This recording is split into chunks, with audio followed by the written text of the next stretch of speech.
मनुष्य भगवान हो नहीं सकता। क्या मनुष्य भगवान हो नहीं सकता। मनुष्य किसे कहा जाता है? जो मनन चिंतन कर सकता है। मन शब्द से बनता है मनु, और उसकी औलाद को कहा जाता है मनुष्य। सृष्टि का आदि किससे हुआ? कहते हैं मनु से हुआ। तो मनु की औलाद मनुष्य हुए। जैसे विष्णु की औलाद वैष्णव या फॉलोअर्स वैष्णव, शिव के फॉलोअर्स शैव, ब्रह्मा के फॉलोअर्स ब्राह्मण। एक मात्रा बढ़ जाती है बच्चे के अर्थ में या फॉलोअर के अर्थ में। तो बोला मनुष्य भगवान हो नहीं सकता। मनुष्य का अर्थ क्या हुआ? जो मनन चिंतन मंथन करता है वो है मनुष्य, और जो मनन चिंतन मंथन नहीं करता है, कोई कार्य करने से पहले सोच विचार नहीं करता है, वो मनुष्य नहीं है। जानवर हो सकता है, कीड़ा मकोड़ा हो सकता है, पेड़ पौधा हो सकता है, माना जिसकी बुद्धि जड़ न हो। अगर मनुष्य होते हुए भी कोई कार्य करने से पहले विचार नहीं करता है, आगा पीछा नहीं देखता है, और आवेग आया और कार्य कर लिया, तो उसको मनुष्य नहीं कहेंगे। क्या कहेंगे? जानवर कहेंगे। तो यहाँ क्या बात आई? मुरली में क्या बात बोली गई? मनुष्य भगवान को, हाँ, मनुष्य को भगवान नहीं कह सकते। मनुष्य भगवान हो ही नहीं सकता। क्यों नहीं हो सकता? रामकृष्ण मनुष्य नहीं थे क्या? फिर वो भगवान क्यों नहीं हो सकते? बाप तो कहते हैं भगवान आकर क्या बनाते हैं? भगवान आकर भगवान भगवती बनाते हैं। मुरली में बोला कि नहीं? क्या बोला? भगवान आकर भगवान भगवती बनाते हैं। तो जब भगवान भगवती बनाते हैं तो नर नारायण नारी लक्ष्मी ये भगवान का रूप हुए ना, है? अच्छा, फिर ये बात जो है कोई कोई को समझ में नहीं आती है कि ये क्यों कहा कि मनुष्य भगवान हो नहीं सकता।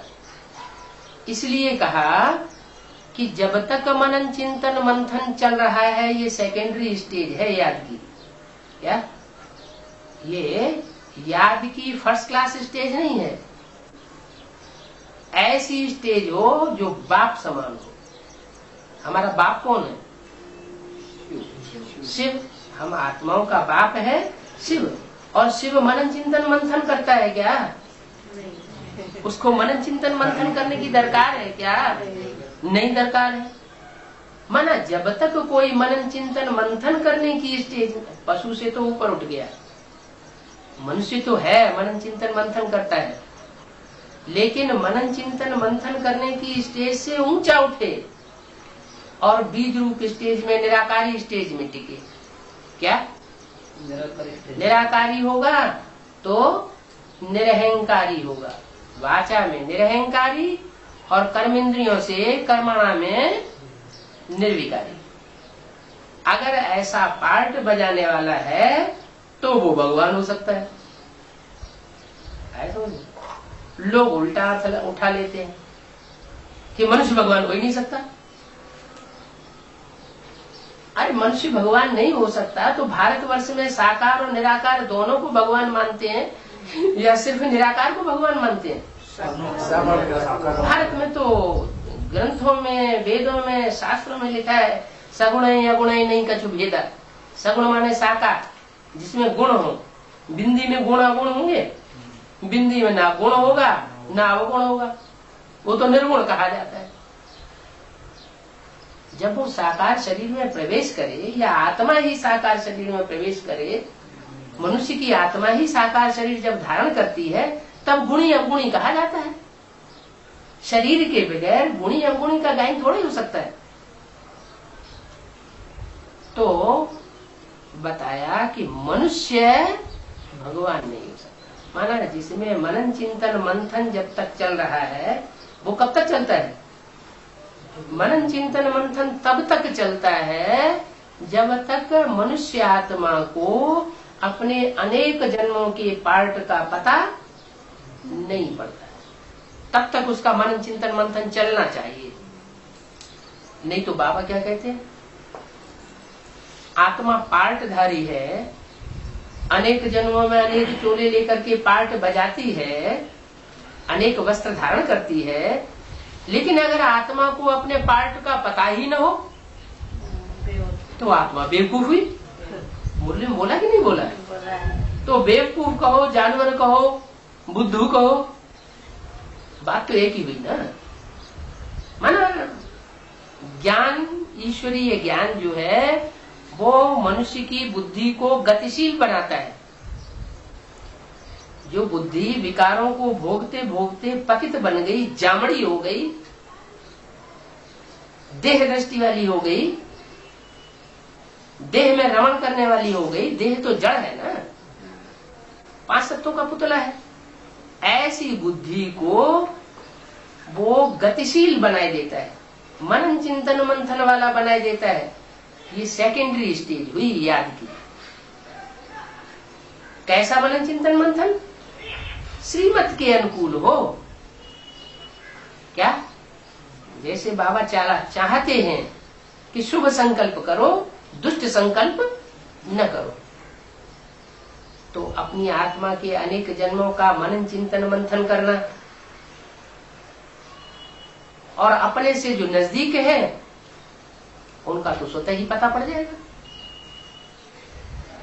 तो जिनका अपनी आत्मा के बारे में मनन चिंतन मंथन की स्टेज से भी ऊपर की स्टेज हो जाए, माना उन्हें ये निश्चयात्मक बुद्धि से पक्का पता चल जाए कि मैं कौन सी आत्मा हूँ, राम हूँ, कृष्ण हूँ, सीता हूँ, राधा हूँ, सूर्पणखा हूँ, बुद्धना हूँ, पता तो चले ना कि मेरा मुख्य पार्ट इस सृष्टि रूपी रंगमंच पर जब परमात्मा इस सृष्टि पर आता है, वो पार्ट कौन सा है जिसका शास्त्रों में गायन। शास्त्रों में ये तो देवभूमि है ना भारत, तो यहाँ तो 33 करोड़ देवताएं निवास करने वाले होते हैं। तो उन 33 करोड़ देवताओं में मेरा नंबर कौन सा है, मेरा पार्ट कौन सा है, ये स्वचिंतन जब तक पूरा नहीं हुआ है तब तक हम मनुष्य हैं। यानी वो मनन चिंतन मंथन चलना ही चाहिए, तब तक मनुष्य की कोटि में है। और जो वो मनन चिंतन मंथन पूरा हो जाए, निश्चयात्मक बुद्धि हो जाए कि मैं राम हूँ अथवा कृष्ण हूँ, कि मैं कौन सी आत्मा हूँ, मेरा पार्ट इस सृष्टि रूपी रंगमंच पर कौन सा विशेष है, जब ये पता लग जाए तो निराकारी स्टेज आ जाएगी। निराकारी स्टेज में ना मैं आत्मा ज्योति बिंदु, मेरा बाप ज्योति बिंदु, और कुछ भी सोचने का रहा नहीं, पाना था सो पा लिया, अब कुछ पाना ना। तो उसे मनुष्य कहेंगे या भगवान के समान कहेंगे, शिव कहेंगे, बाप शिव बाप कहेंगे या बाप समान कहेंगे, बाप समान। शिव बाप समान हो गए।